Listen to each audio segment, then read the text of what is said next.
Hari ni baru ada mood nak repair skuter ni. Hampir setahun jugalah tersadai. Puncanya sebab tayar botak je, macam aku juga. Dah tayar botak, aku tak bagilah anak bini aku naik. Takut bahayakan mereka.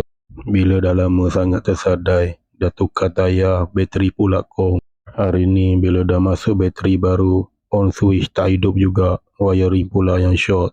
Nak tak nak, kena bawa masuk dalam rumah, cek wiring satu-satu. Sambil-sambil tu bolehlah ajar anak aku ni pasal wiring sikit-sikit. Lama jugalah nak jumpa punca tu.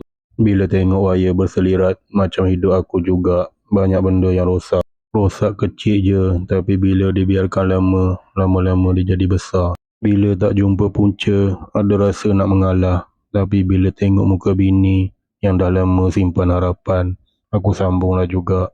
Dan akhirnya, Alhamdulillah, berjaya juga. Tengok anak-anak excited, aku happy.